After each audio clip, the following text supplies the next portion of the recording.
What's up, guys? Wade here, and today I'm coming at you with my 10.0 Ret Paladin PvP guide. This is going to be on the build that I think is the best at 70, and it has changed since my previous video. I got to give some credit to Frumples. The man has played so many games on the beta. I think he played like 700 solo shuffle games, and I played a bunch too, but not 700. I think I was at like 300 throughout the alpha, beta, and whatever testing periods you want to call it through the development cycle of Ret Paladin. I do think Ret is actually better than I had hoped, but only with this build. If you try and play the other builds that I was suggesting, then my old opinion stands that, Ret is just not that great. So, let's get into it. Now, the first thing that I want to talk about is damage playstyle. Now, Ret historically is very bursty, and it was very bursty in Shadowlands, and this is how we got our kills. We just landed fat 1 to 2 shot hit abilities on the enemy, and we would insta-gib them. Kind of a cheesy play style. A lot of people hated fighting Ret throughout Shadowlands because of that. And if you try and run that same build, you'll notice it is not as good. We do not have Ringing Clarity. We do not have 2 charges of Vanquisher Hammer. Our final verdict is massively nerfed from what it used to be. Justicar's Vengeance literally hits harder on the tooltip. But there are different ways to play Ret Paladin now. Now, the build that I found that works best for Ret in Dragonflight involves Crusade, which I had written off. Now, Crusade is nerfed in PvP combat. It only stacks up to 23%, so you can increase your damage by 23% and your haste by 23%. Wings is also nerfed in PvP combat. It is only increasing your damage by 15% and your crit by 15%. So Crusade gives you overall more damage and 5 extra seconds on Wings. Now, Sanctified Wrath also gives you 5 seconds, but there's a reason I'm not taking it, and I'll get into it a little bit into the video.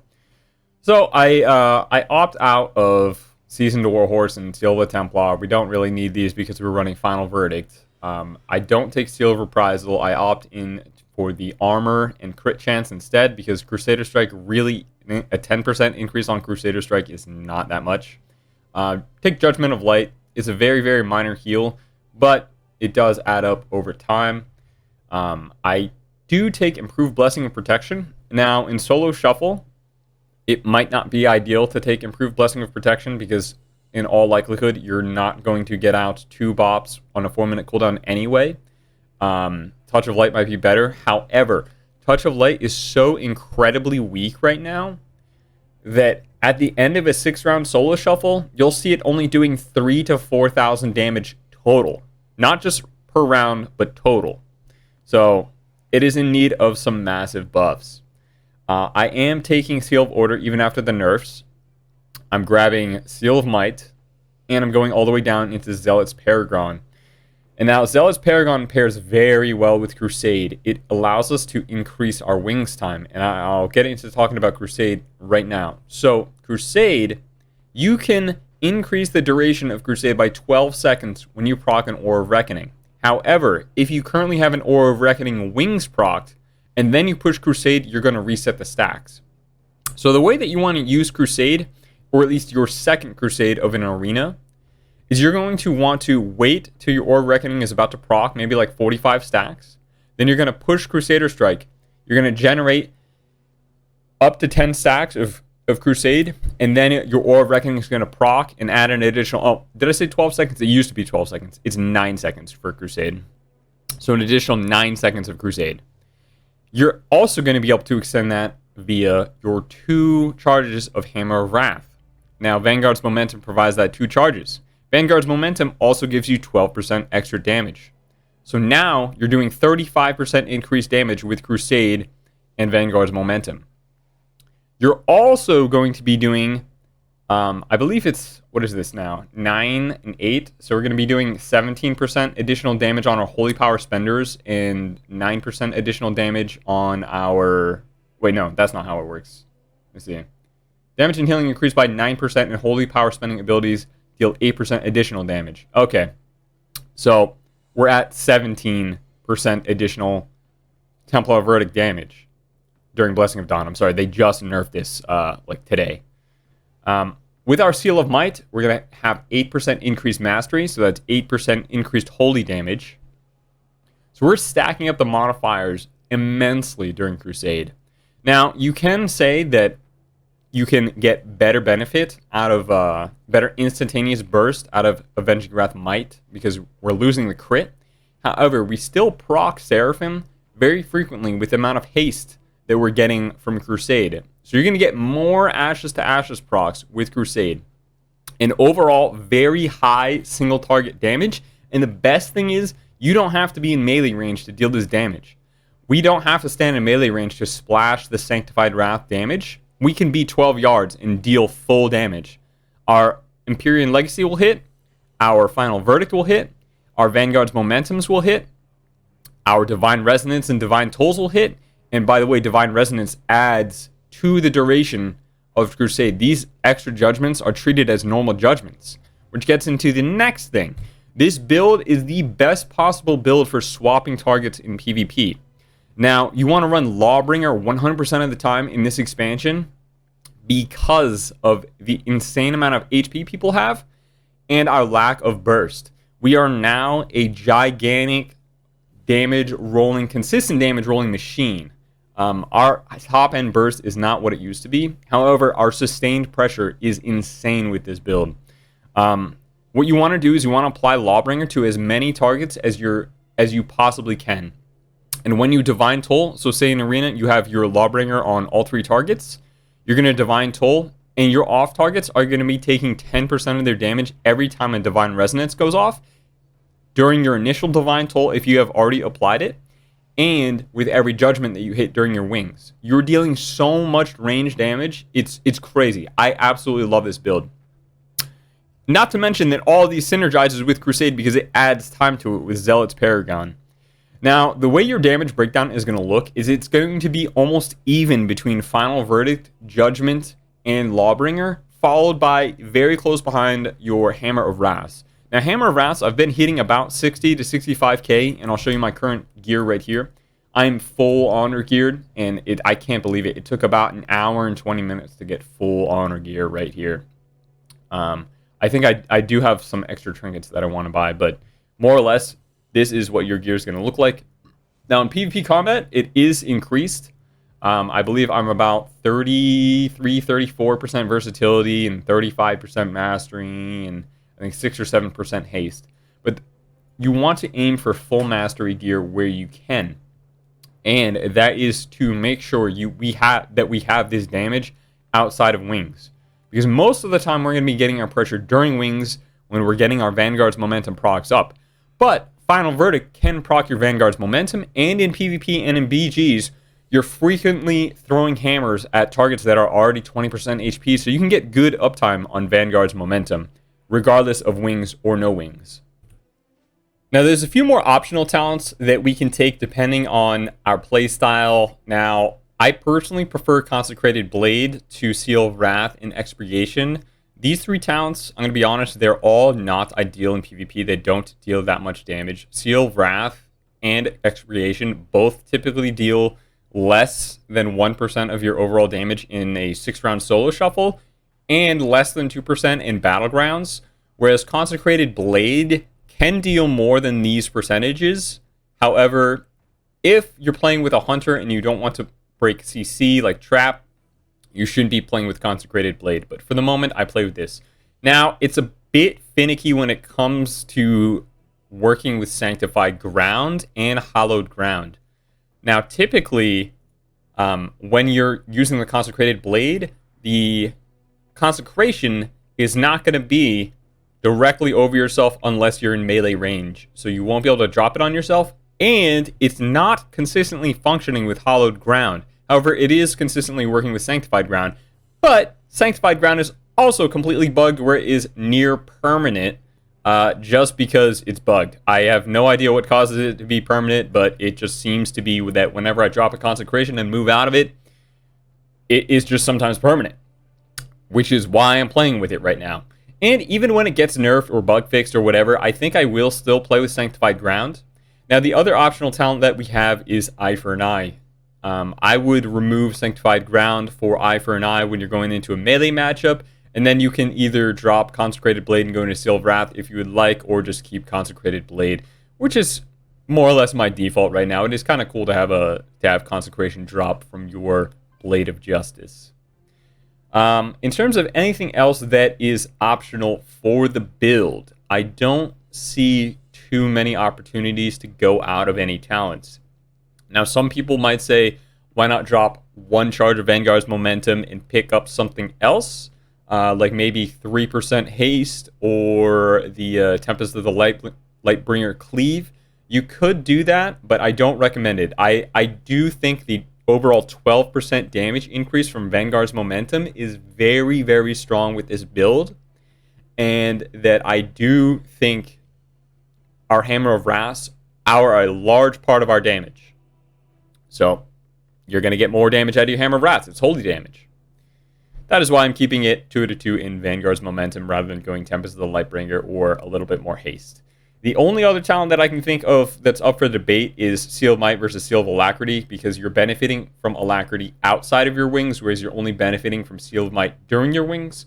My argument for Seal of Might is that we're likely only killing during our wings or our wings procs anyway, so Seal of Might is going to be that much more beneficial.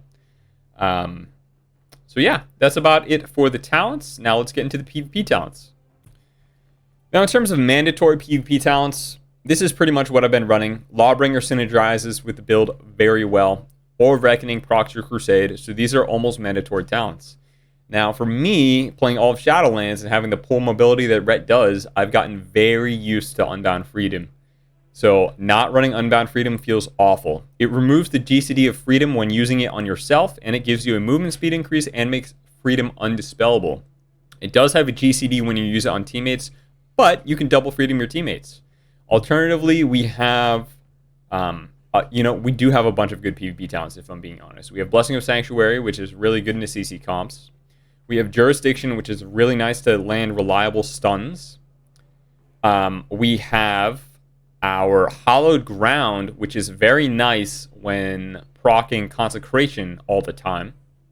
Hopefully it does get bug fixed so it works with our Blade of Justice Consecration more reliably. We have Judgment of Pure, which dispels magic effects. It's kind of tough to get this to work when you want it to, though. And then, obviously, Luminescence and Vengeance Aura both are damage steroids. So, there's a bunch of good PvP talents. The only thing that kind of sucks right now is that our damage without Lawbringer is kind of low, and that this build synergizes with Lawbringer so well that I think we need to take it. And obviously, Aura of Reckoning is also mandatory with the Crusade build for adding on time. The longest I've had my wings up was 1 minute and 15 seconds in a Battleground, because Aura of Reckoning just procced over and over, which let me keep up my Hammer of Wrath spams, which added to time with Zealot's Paragon, and my Judgments and my Divine Tolls all adding additional time. So yeah, it's tough to give up any of these talents. You could drop Unbound Freedom for Jurisdiction or Law and Order. Alternatively, if you find yourself lacking a slow with this build, you can always swap over to Consecrated Ground to have your Consecration be the slow, which is pretty cool. But yeah, if you guys want to know what I'm running default, this is my default build for Retribution PvP at the moment. Now let's get into the rotation.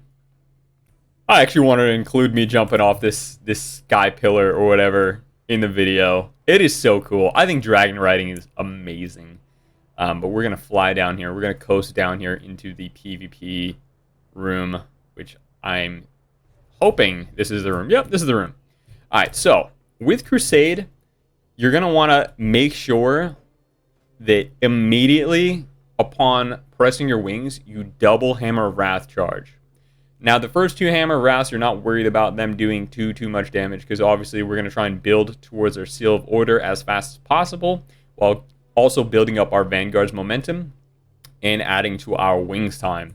So say you're out of combat right here, and you're approaching your target. You're going to want to wings, Hammer of Wrath, Judgment, Blade of Justice into a stun, and then we're going to hit our Templars, Wake of Ashes, Templars, Hammer Hammer, Hammer, Judge, Templars. Now we're at max stacks. Now we can Divine Toll, Templars, Blade of Justice, Templars, Hammer, Judgment, Templars, Hammer of Wrath. And we just essentially get full uptime on Blessing of Dawn. I believe that's what it's called. Yep. Seal of Order, Blessing of Dawn. And we're slapping the massive, massive Templar Verdicts and Judgments and Hammer of Wraths and Wake of Ashes. So Wake of Ashes is now our hardest hitting overall ability. The hardest I've had it crit in PvP combat right now is about 110k. As you can see here, we hit a 86k non-crit, but that is against a no versatility target. Hammer of Wraths hitting very hard, 73k. Judgments hitting very hard, 60k. Final Verdicts hitting very hard, 103k. Now, again, in PvP combat, that's about 80k with the a little bit more than 80k on a max crit. We can have solid wings uptime. One thing to note is that you can sometimes hold your Wake of Ashes until you are at Crusade max stacks, which will allow you to hit a much harder Wake of Ashes. But you can sometimes squeak out a 45-second Crusade window where you'll be able to get 2 Wake of Ashes into a target reliably, as long as you're popping it right before your Aura of Reckoning goes off.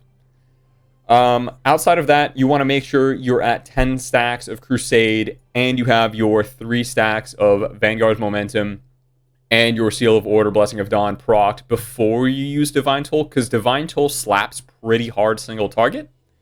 And then outside of that, it's just our normal PvE rotation, which is just Blade of Justice, Judgment, Crusader Strike, get the 5 Holy Power, Templar's Verdict, Wake of Ashes, Templar's Verdict. If we get a proc of our Hammer of Wrath from our Final Verdict, use it, go ahead. Judgment, Templar's Verdict, don't overcap on the Holy Power, Wake of Ashes, Templar's Verdict. We can stack up our Vanguard's Momentum outside of our Wings cooldown, which is always nice additional 12% damage if you get lucky, but generally it's probably going to be 4 to 8%. It will typically fall off before you can get a 3 stack outside of your Wings, unless people are already low. One thing to note, I did talk about my gear already, but I'll talk about the trinkets. Oh yeah, cool. Hitting the PvP dummy, you can actually see your stats in... oh wait, never mind. Oh wait, yes, you can see your PvP stats. Okay, so I have 27% versatility. I thought I had a little bit more. Maybe I had some versatility potion on in a battleground or someone's buff. I don't know. But 35% mastery is pretty good. I am going to be running the emblem trinket to buff my Shield of Vengeance, and also I'm going to be running the haste on use damage proc trinket, which is, I don't think I can afford it yet. The Crimson Aspirant's Insignia of Alacrity for an additional damage nuke. But I'm probably not going to be running double DPS trinket. I really do like having emblem. It does provide a large boost to your HP here. Let me see how big of a shield that we can get. Our Shield of Vengeance absorbs 160k, about 161k damage. That's pretty large. Although it's probably not large enough with some classes hitting like 200k lightning bolts and 100k thunder strikes. I don't know what that Strike of the Wind Lord. That's what I'm trying to say. But yeah, guys, overall, I think Ret is very solid. I'll have another example of damage playstyle in arenas and solo shuffle coming soon. With this build, you're going to be wanting to swap targets quite frequently to maximize the benefits of Lawbringer. Also, there is no downside for you swapping. So, Ret Warrior, baby, Ret Warrior. All right, I will see you all next video. I hope you enjoyed. I hope you find success with the build. If you do not like the build, I'll tell you this. I have tried every combination of everything that you can try in this Ret tree and this Paladin tree, and this is my current favorite, and it has not changed since I found this build. I do think it is better than the final Reckoning build. We'll see if it catches on with other high-rated players. I think it'll be tough for some people to accept the fact that Crusade is good now. But who knows? People might swap to it quickly, or they might just play the other builds. Now, the other builds, which maybe I can pull up one right here, Red PvP first. The other builds are not as consistent, I suppose, because the one shot isn't as hard. If you don't one shot with your big go, you are likely not landing a kill. You get that one opportunity every minute or so, whereas the Crusade build kind of whittles people down. You can have wings for a very, very long time, and you can have sustained pressure. But it's not that much better, if you guys know what I'm saying. Like, it's not like it's night or day running the Crusade build versus the Final Reckoning builds. There's also the Justicar's Vengeance build, which is pretty nice. So if you do not like the Crusade build, it's not the end-all, be-all. But I do recommend, if you have not tried it, give it a try. Give it a real try. Because it does feel different than Shadowlands. So for me, it's fun, and it's also effective. So that's what I was really looking for. Effective, different from Shadowlands, and I also happen to think it's coincidentally the best build for Ret and PvP at the moment, especially in solo shuffle. The Justicar's Vengeance build is probably still really good in duels, but so is this build. All right, guys, if you enjoyed, feel free to drop a like, subscribe, comment, follow me on Twitch, Twitter, and I'll see you all next time. Peace.